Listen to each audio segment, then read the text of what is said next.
¿Cómo está la hinchada? Bueno, vamos a ver la última parte de los huesos del cráneo, que corresponde a la número 7 y respecta al hueso parietal. El hueso parietal es un hueso par que ocupa lateralmente y un poco hacia posterior la bóveda craneana. Acá lo vemos. Tiene un borde anterior que va a corresponder al frontal, un borde inferior que corresponde al temporal, un borde posterior que corresponde al occipital y un borde interno que corresponde al parietal del otro lado. Si lo vemos en un esquema, esta es la cara externa del hueso parietal, un hueso cuadrilátero, encorvado, de concavidad interna obviamente, que presenta en su cara externa dos líneas curvas, una inferior y otra superior, de concavidad inferior. Son las líneas curvas temporales. Ustedes dirán, ¿por qué temporales si están en el parietal? Bueno, porque no respecta a un hueso, sino que lo hacen respecto de un músculo, del músculo temporal. En la línea curva temporal superior del hueso parietal, cara externa, se inserta la aponeurosis del músculo temporal.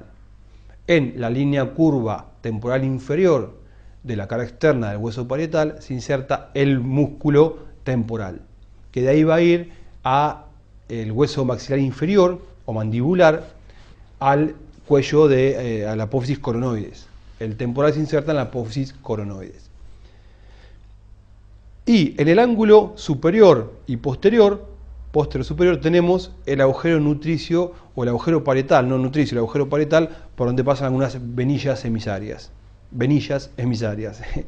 Bien, fíjense, tenemos entonces un borde superior que corresponde a la sutura sagital y va a estar en contacto con el otro parietal. Un borde anterior que corresponde a la sutura coronal y lo va a separar o lo va a unir en realidad al hueso frontal. Un borde inferior que corresponde a la escama del temporal y un borde posterior que corresponde a la sutura lambdoidea para relacionarlo con el hueso occipital. Y acá tenemos los 4 puntos suturales. Bregma entre el frontal y los dos parietales, lambda entre el occipital y los dos parietales, pterion entre frontal, ala mayor del esfenoides y temporal, y asterion entre la porción mastoidea del temporal y el occipital. ¿Sí? Me quedé un poquito colgado porque en el video de temporal o en el de generalidades del cráneo, no me acuerdo, yo había dicho que el asterion estaba formada por el parietal, el occipital y la porción de la escama del temporal. Y alguien de la gente que vio el video me escribió corrigiéndome, diciéndome que no, que en realidad es la porción mastoidea, y sí, es la porción mastoidea. Bueno, una pifiada.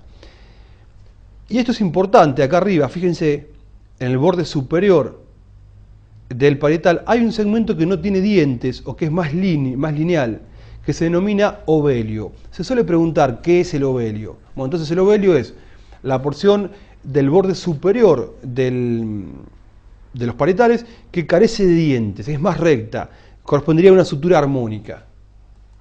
Acuérdense que las suturas armónicas serían las que articulaban superficies planas. Esto es un parietal visto de adentro. Esto es anterior, inferior, posterior y superior. Y esto es importante ver las arborizaciones de la arteria meningia media, que nacen del ángulo anterior e inferior.